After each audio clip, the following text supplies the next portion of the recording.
네, 강프로입니다. 자, 레몽레인 한번 볼게요. 자, 레몽레인은 이정재 배우가 대주주로 있는 그런 기업이죠. 일단 주주 구성부터 한번 보겠습니다. 여기 보시면요. 여기 와이더 플래닛에 3인이 있고 그 중에서 이정재 5% 지금 보유하고 있습니다. 와이더 플래닛에서 이 38% 지분을 가지고 있는데 그 중에서 5% 정도를 이정재 배우가 가지고 있다고 보시면 됩니다. 그리고 위즈육 스튜디오는 한 3년 정도 전이죠. 그때 메타버스 관련주로 크게 상승을 했었던 그런 기업입니다. 그리고 이쪽은요, 계속해서 세력주입니다. 계속 세력주라고 보시면 되고, 이쪽이 강세를 보일 때가 있어요. 그 강세를 보일 때가 어떨 때인지 제가 이야기를 드릴게요. 이거는 장기 차트를 한번 봐야 되는데, 주봉으로 한번 보겠습니다. 주봉으로 이렇게 보면, 자, 여기 22년 말. 그렇죠. 22년 말 이때입니다. 자, 그리고 상장 초입 구간이라고 볼 수 있는데 이쪽 구간이에요. 이쪽 상장 이후에 꾸준하게 상승세를 이어왔었던 이쪽 구간. 그리고 레몽레인이 어딘지를 다들 아시죠? 재벌집 막내 아들. 웹툰 기반의 드라마가 나와가지고 대박을 좀 쳤죠. 뭐 결말을 가지고 말들이 많았지만 어쨌든 대박을 쳤습니다. 그리고 나서 이때 뭘 만들었습니까? 다시 최고가를 만들고 빠졌습니다. 자, 계속해서 히트작이 계속 나와야 됩니다. 자, 제가 이 드라마 제작사 말고 연예 기획사를 가지고 한번 이야기를 드려볼게요. 요즘에 너무 기업이 커진 기업들이 많아서 예를 들어서 요즘에 말도 많고 탈도 많은 하이브, 그쵸? 하이브 같은 경우에 어때요? 지금 말이 많아서 내리는 게 아닙니다. 애초에 안 좋았었어요. 그쵸? 그렇기 때문에 지금 말이 나왔을 때 추가적으로 하락세를 만들 수 있는 거예요. 이런 상황이 나오고 있다. 즉 주가는 올라가려면 그 전에 상승세를 이미 만들어 놨어야 돼요. 그쵸? 자, 그러면 여기서 JYP 한번 볼게요. JYP 이렇게 보면 JYP 엔터 어떻습니까? 올라가는 구간에서는 꾸준하게 상승세를 만들어내죠. 근데 여기서 실적 한번 볼게요. 실적에 대한 증가, 예상치까지 포함해서 6천억, 6,890억, 7,580억 이런 식으로 성장폭이 계속해서 늘어나고 있고 큰 폭의 성장세를 보였던 건 어디예요? 23년까지예요. 보세요. 21년도에 2천억 정도의 영업이익 그리고 나서 50% 정도 성장을 확 했죠. 50%가 뭐야? 3,500억까지 확정을 지었으니까 거의 한 60% 70% 성장세 그쵸? 이게 제가 영업이익을 기준해서 이 얘기를 드리는 게 아니라 매출을 가지고 이야기를 드리는 건 시장 장악력 즉 볼륨을 높이고 있느냐 이걸 보기 때문에 그렇습니다. 그리고 이 내용에서 23년도에 오히려 성장폭을 더 키웠습니다. 근데 주가는 어떻게 됐습니까? 23년도에 큰 폭으로 딱 피크 딱 찍고 실적 피크가 딱 나오니까 떨어지죠. 자, 근데 여기서 실적이 실적 피크가 아니라 성장률에 대한 피크예요. 성장률이 꺾였잖아요. 주목할 점은 성장률입니다. 그런데 더 주목할 점은 성장률보다 가격이 먼저 뜬다는 거예요. 이 부분을 이해를 해야 돼요. 자, 주가가 계속해서 성장은 해. 근데 성장률이 꺾여. 그렇기 때문에 주가는 먼저 올라갔다 먼저 빠지는 거예요. 왜? 성장률을 감안해서 주가가 올라간다는 거죠. 예를 들어서 그런 거예요. 주가는 프리미엄을 가지고 거래가 됩니다. 그런데 우리가 여기서 이걸 생각해 보자고요. 내가 편의점을 하나 해. 연간 1억을 벌어요. 그러면 내가 이 편의점을 1억 받고 파나요? 안 팔 거 아닙니까? 4억에서 5억 정도는 권리금을 요구를 할 거 아니에요. 연간 1억 정도가 안정적으로 들어온다면 그렇죠. 그리고 특히나 편의점은 소비재이기 때문에 1억 정도의 평균적으로 내가 마진율이 남는다고 이렇게 치면 엄청나게 잘 되는 편의점일 텐데 그런 부분에 대한 자료도 충분하게 갖춰져 있을 겁니다. 그것에 대한 프리미엄 그걸 우린 뭐라 그래요? 권리금. 이렇게 얘기를 하는 거잖아요. 그러니까 중요한 건 매출이 계속적으로 성장률, 매출 증가율이 늘어나느냐. 이게 중요한 거예요. 그러면 이 내용을 가지고 우리가 레몽레인을 보면 어때요? 이거 지우고 이거 지우고. 그렇죠? 레몽레인 한번 보면 어떻습니까? 아직 적자예요. 그렇죠? 그럼 뭐예요? 좋아질 내용밖에. 근데 우리가 그걸 확인하는 건 언제예요? 가격대가 먼저 올라갔을 때. 신고가 구간에 있었을 때. 그래서 제가 일봉으로 한번 디테일하게 말씀드릴게요. 22년도 쭉 한번 보겠습니다. 자, 보세요.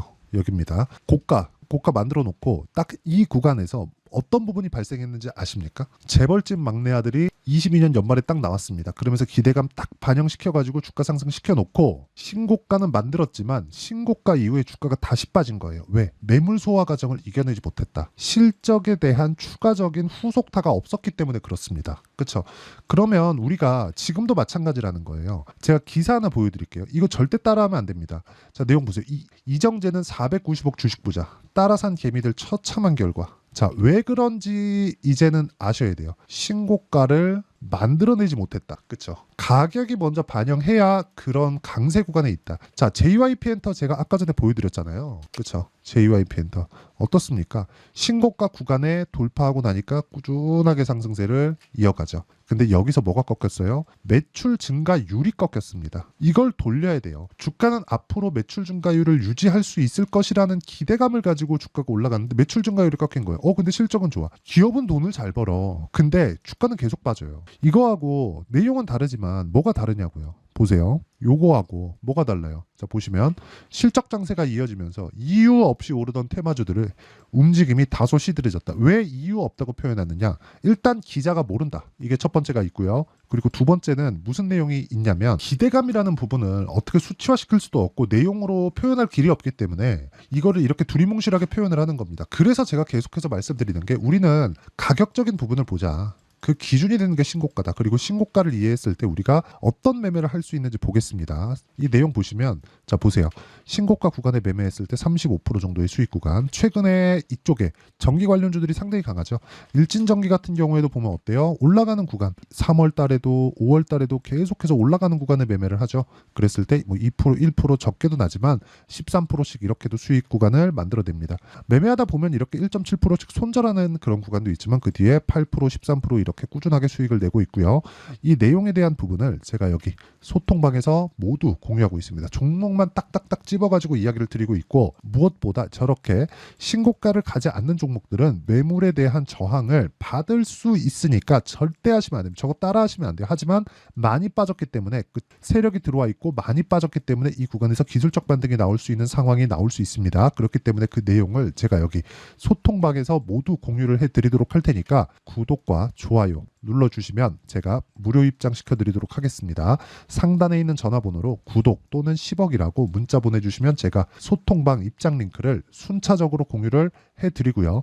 오시면 전체적으로 신고가 종목을 왜 공략해야 되는지 그리고 레몽레인 같은 종목들을 어떻게 피해갈 수 있는지 그리고 무엇보다 쓸데없는 이슈들이 있습니다. 그게 아예 없는 이야기는 아닌데 쓸데없는 이슈들을 내가 어떻게 걸러야 되는지까지 제가 여기 소통방에서 이야기를 드리도록 하겠습니다. 자, 그러면 레몽레인 같은 경우에는 지금 끝이냐? 그게 아니라 자 보세요. 레몽레인 자, 앞으로 뭐 웹툰 기반에서는 조금 흥행하는 경우가 많으니까 앞으로 무언가 이슈가 있겠죠. 그런데 그것보다 올라올 때까지 기다리자. 그게 이제 반등이 시작이 됐습니다. 첫 번째, 10,000원 정도에서 바닥을 만들어 놓고 큰 폭으로 상승세가 있었고요. 이때 이정재 관련된 이슈가 한번 있었지만 주가는 쭉 빠졌고 여기는 일종의 뭐 정치 관련된 테마주나 그런 부분이 있겠죠. 근데 이걸 한번 보셔야 됩니다. 올라갔다 내려와서 바닥 딛고 다시 올라가는 상황. 그렇죠? 뭐가 나왔어요? 저가가 높아지고 있다. 저가가 높아지는 과정에서 정배열 전환에 대한 부분이 필요하고 정배열 전환에 대한 부분을 만들기 위해서는 그렇죠? 상위에 있는 이평선을 돌파를 해야 되는데 그 이평선에 대한 부분 11%대 상승을 나오면서 돌파를 했습니다. 약간의 횡보 구간 그리고 고가의 매물을 받아먹어야 되는 그런 상황은 있을 수 있지만 이 구간에서 내가 확인하는 과정 예를 들어서 이런 거예요. 제가 확인하는 과정에 대해서 실제 매매한 내용을 보여드리면 HLB입니다. HLB 보면 1월 달부터 제가 계속해서 매매를 이어왔습니다. 이렇게 이어오다가 팔고 나서 안 봤어요. 그러다가 반등 확인하고 매수를 하고 추가적으로 4.5%의 수익을 내고 아직까지 매매를 안 하고 있습니다. 이 구간에서 내가 어떤 식으로 수익을 내야 되는지 그 내용이 중요한 겁니다. 확인을 어떻게 해야 되는지가 중요한 거예요. 물론 이 확인에 대한 내용도 아까 전에 제가 여기 소통방에서 모두 공유를 하고 있습니다. 이건 실시간 타점이 필요하기 때문에 어쩔 수 없다는 점 양해 부탁드리고요. 무엇보다 소통방에서 다 공유하고 있으니까 상단에 있는 전화번호로 구독 또는 10억이라고 문자 보내주시면 되고요. 이렇게 가격에 대해서 그쵸 어떻게 추적하고 그쵸 타점을 잡아내는지 그리고 신고가 구간에 어떻게 분류하는지 그 원리가 있겠죠. 그 원리에 대한 부분은 여기 레몽레인의 반등 탈출 전략 그쵸 신고가 만들기 전에는 탈출을 해야 됩니다. 근데 지금은 바닥이 높아지고 있는 저가가 높아지고 있는 구간이기 때문에 정배열 구간까지 우리가 기다리자. 그 구간은 어떻게 기다리고 어떤 식으로 내가 분류를 해야 되는지 그 내용에 대해서 그쵸 다 이야기를 드리도록 하겠고요. 그리고 무엇보다 중요한 건 레몽레인의 실시간 타점을 제가 문자로 공유를 해드리도록 할 테니까 상단에 있는 전화번호로 레몽 자 레몽이라고 문자 보내주시면 제가 반등 구간에 나올 수 있는 탈출 전략, 그리고 실시간 타점을 문자로 공유를 해드리도록 하겠습니다. 자, 내용 정리하면 그렇습니다. 주식시장은 미래 가치를 반영한다. 그래서 굳이 실적이 좋아질 필요가 없어요. 하지만 실적이 좋아지는 구간에서 뭐 성장률이, 주가가 올라가고 나면 성장률 계속해서 유지하고 가야 안 빠집니다. 그런데 여기 이걸 보셔야 되는 거예요. 아직까지 신고가 가지 않았을 때 어떤 식으로 내가 주가를 봐야 되는지, 그리고 신고가 구간에서 매매했을 때 어느 정도 성과가 나올 수 있는지, 그 부분에 대해서 제가 다 이해를 시켜드리도록 할 테니까 영상 끝까지 시청하시고요. 모든 분들이 성공 투자하셨으면 참 좋겠습니다. 자, 24년도가 돼도 여전히 시장은 녹록지 못합니다. 이런 상황이 벌어지는 건 어쩔 수 없습니다. 이런 상황에서도 수익이 나는 종목들의 구조는 변하지 않습니다. 즉, 대시세 종목에 대한 구조는 변하지 않는다는 거고, 실제 제가 소통방에서 지속적으로 이야기를 드리고 있는 내용도 대시세 종목이나 시장 주도주를 공략하는 건 철저하게 가격 분석을 하라고 이야기를 드리고, 가격 분석 이후에는 이슈에 대한 파악, 그리고 이슈를 파악하고 나서는 다시 내가 얼마에 매수할지 그 타점에 대한 부분을 지속적으로 언급을 하고 있습니다. 자, 근데 생각해 보세요. 시장이 굉장히 어려웠습니다. 어려운 상황에서의 어떤 종목들이 강했냐 보면 반도체와 그리고 바이오입니다. 자, 실제 여기 보면요. HLB에 제가 실제 매매한 내용을 띄워놓고 보여드리고 있는데, 1월 22일부터 매매를 시작해서 4일 동안 31%의 수익 마감이 됐고요. 그리고 여전히 신고가 종목입니다. 자, 그리고 그 다음 어보브 반도체, 이름을 보시다시피 반도체 종목이죠. 그리고 AI 반도체는 지속적으로 강세를 보이고 있습니다. 이 종목도 신고가를 먼저 달성한 이후에 제가 21%의 단기간에 21%의 큰 수익을 내고 마감이 됐습니다. 다시 재공략을 준비하고 있고, 이런 부분은 소통방에서 다 공유를 해드립니다. 자, 그리고 코세스, 자, 코세스 같은 종목도 당연히 그쵸, 신고가 종목이고요. 그리고 반도체 종목입니다. 이 종목도 영업일 기준에서 이틀 동안 대략 한 15%의 수익 마감이 됐습니다.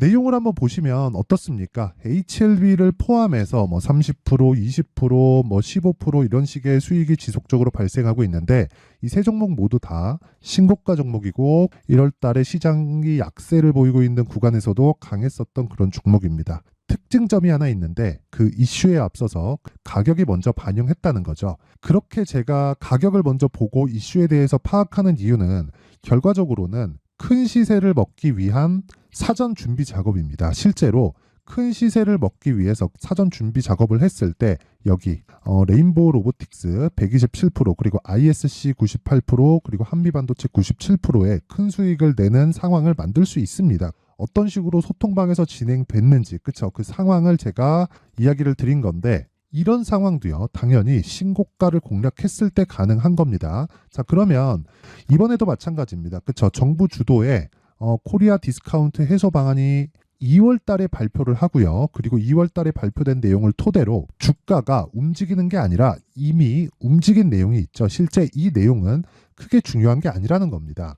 실제 움직인 내용을 보면, 자, 기아차입니다. 실제로 12월 달에 신고가를 만들어 놓고 정부에서 입김을 불어 넣으니까 순식간에 기아차를 포함해서 현대차 같은 거대 기업들의 주가가 2주도 채 되지 않아서 40% 정도의 큰 시세를 냅니다. 자, 그러면 우리는 어떤 종목을 봐야 될까요? 이슈를 파악해야 되는 것도 맞지만 철저하게 가격에 맞춰서 매매를 해야 되는 게 당연히 중요합니다. 정부가 주도하는 정책 방향이 있겠죠. 그 방향에 맞춰서 우리가 종목을 찾을 필요가 있다. 자, 그러면 답이 나왔습니다. 정부가 주도하는 방향에 맞춰서 제2의 기아차를 찾는 게 지금은 중요하다. 근데 정부 정책의 방향에 맞게 가자. 그랬을 때 앞서서 제가 보여드렸었던 내용인 여기 레인보우 로보틱스 127%, 그리고 ISC 98%, 그리고 한미반도체 97%와 같은 수익을 낼 수 있습니다. 물론 시간에 대한 부분은 최소 2주의 시간이 필요하고요. 그리고 최장 3개월 안에 끝내야 됩니다.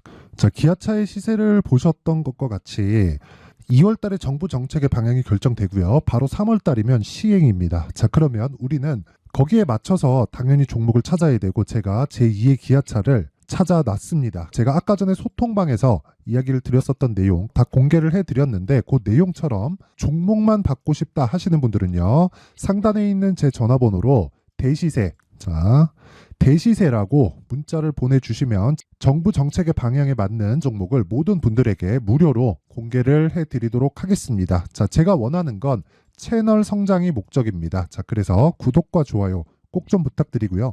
모든 분들이 정부 정책에 맞는 방향으로 매매를 이어가서 큰 수익 보셨으면 좋겠습니다.